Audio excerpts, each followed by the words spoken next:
All right, my friend, welcome in for a few further insights about day 27 in our 40-day walk with Abraham through his life of faith. Today, Abraham caught in the corner, caught with a lie, passing Sarah off as his sister to King Abimelech, and Abimelech's demanding to know why. And in the process of his answer, Abraham shows us a little bit of his backstory, a little bit of the complex feelings of faith and fear that have accompanied him on his journey. And that's worth talking a little bit more about that. So, I don't know about you. That's where I want to go with this conversation. I feel, again, we talked about this up at the top with the Read and React video. I appreciate Abraham's honesty, and I can see myself in the struggle, right? As we look here, God showed you my green, yellow, reds earlier. Love that Abraham, prays to God on Abimelech's behalf. We've got to talk more about that here in a minute. His honesty right here, this kind of self-awareness, where he's explaining why, the reasons why behind these weird pattern he has, right? And it makes sense.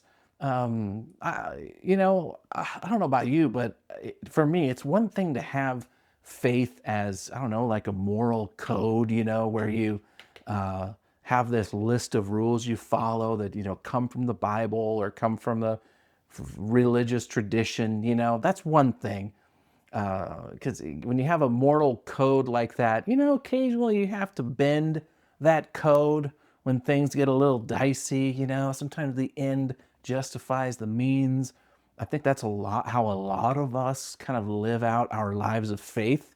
It's like, we got our principles, we want to travel the high road, but sometimes you got to get down and dirty on the low road, but it's another thing entirely to have faith in the person of God and the promises God has made to you.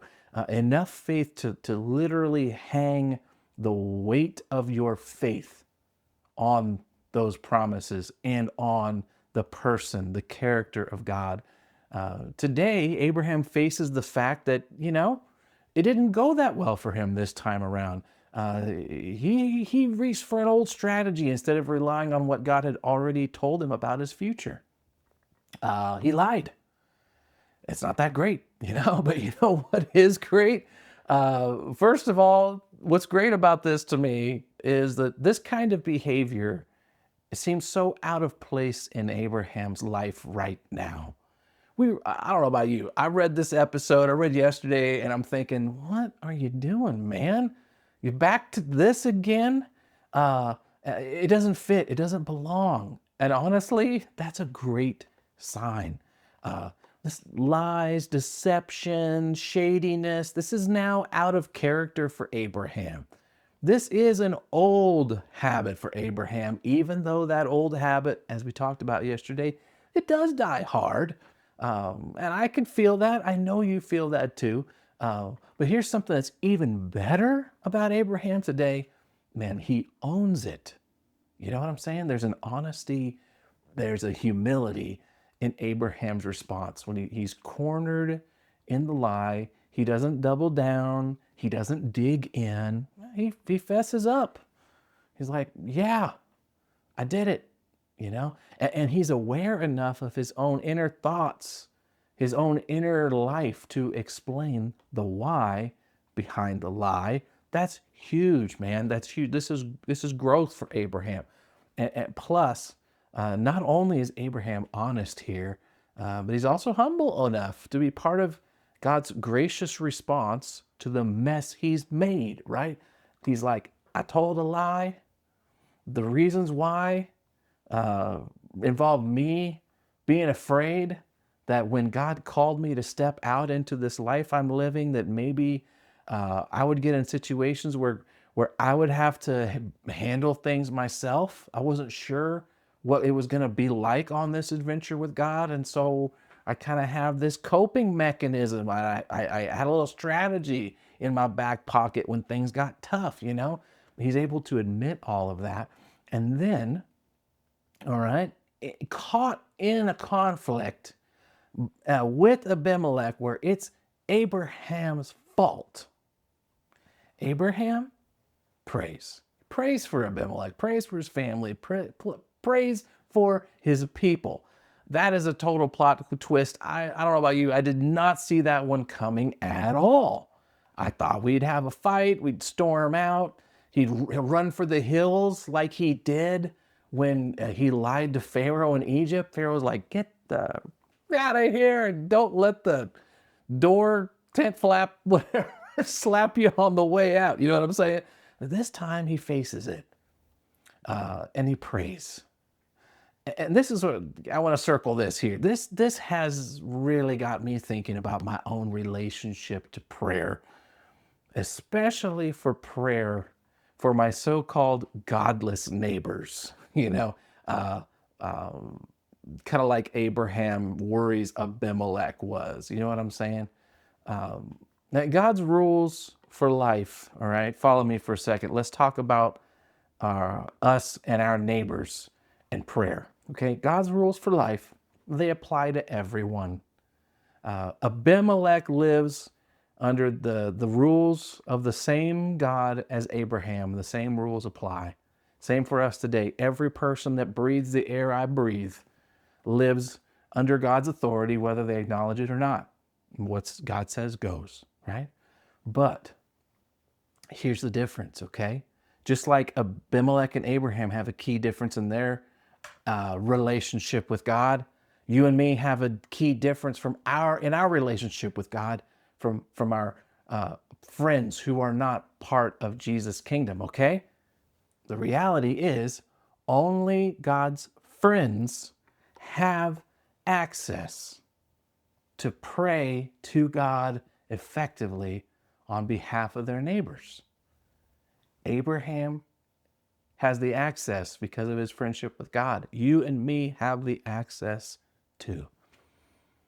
How often do I pray? You know what I'm saying? Really, actually pray for the people around me, the people I can see. I got neighbors here. I got neighbors here. Got neighbors here looking out my window right now. How often do I really pray for them? Almost never. I'm just being honest with you. And then how often do I pray for the people that are a little bit closer to me, even the people who have to endure my very imperfect walk with God and the aftermath of that? Just like Abraham has affected Sarah and Abimelech and a whole bunch of other people in the city today, right? How often do I pray for people who live in the aftermath of my imperfections, right?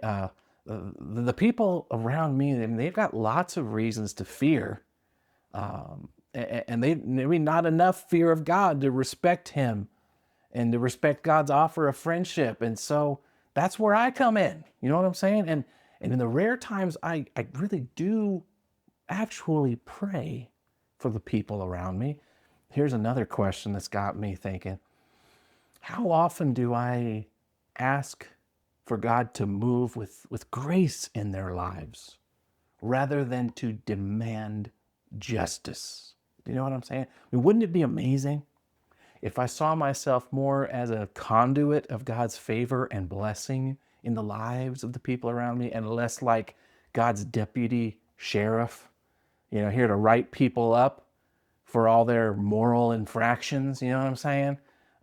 Here's the thing. God's plenty aware and capable of maintaining justice on this earth. We've already seen that in Abraham's story, haven't we? Just ask Babel. Just ask Sodom. You know what I'm saying?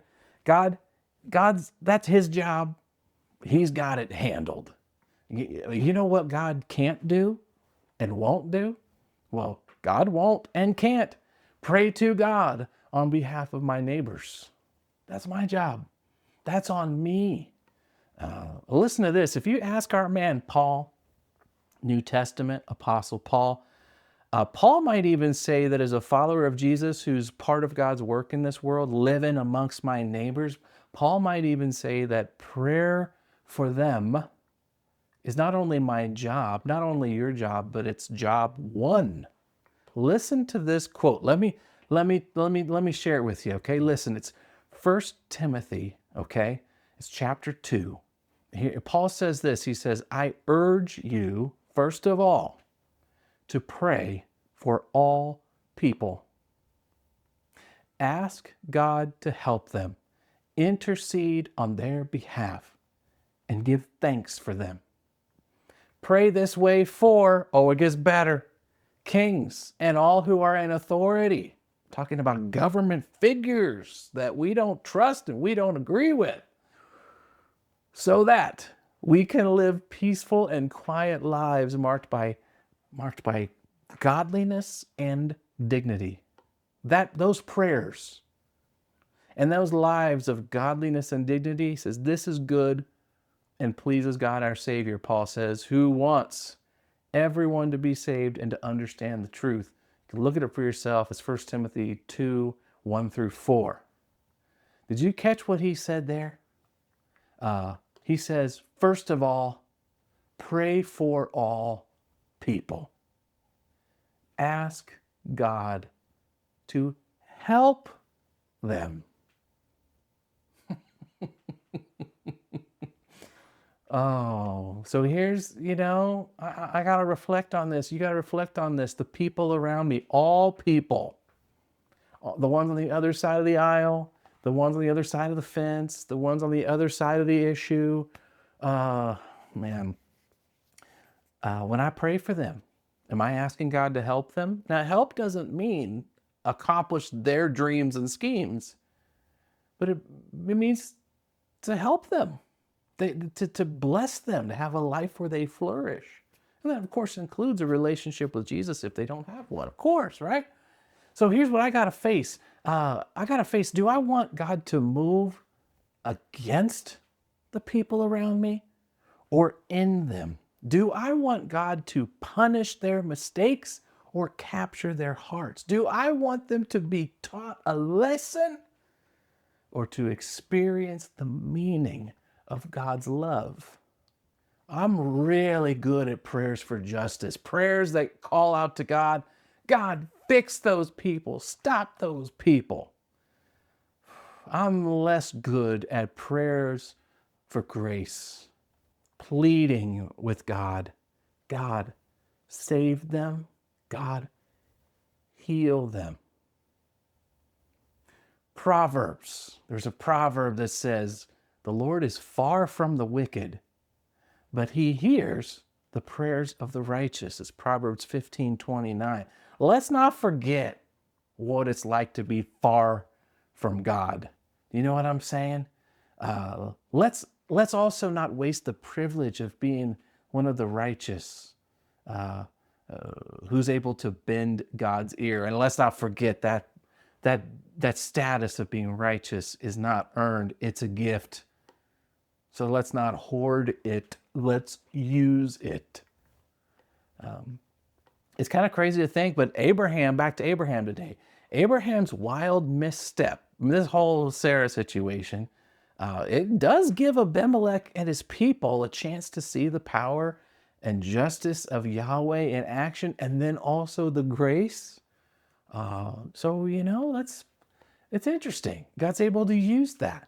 And Abraham's able to kind of come to his senses and realize he's there to not bring only God's, punishment and justice to these people, but to be an instrument of God's grace. When I'm caught in the wrong, when you're caught in the wrong, how we handle it might just open the door for the other person to get a taste of God's grace, right? Flip the perspective. Instead of being like, oh no, I've been caught. It's almost like, okay, I've been caught. What's God up to here? And it's not saving my butt. It's actually, he's interested in maybe saving the other person. Opening the door for them to see, how we respond as followers of Jesus when we're in the wrong. Right? Give them a taste of grace. Because see, here's the thing. We're secure in God's love.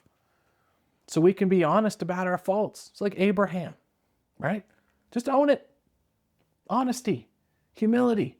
And because we don't have to be right all the time in order to be right with God, you know what I'm saying? Then we can be concerned about how our actions have impacted the people we've hurt. So we can put down the weapons, put down the shields, and respond with some love and some grace. All right? It's something to think about as we think about interacting with the neighbors. What's God up to here? Well, even when I'm in the wrong, He's working to help bring them into the right.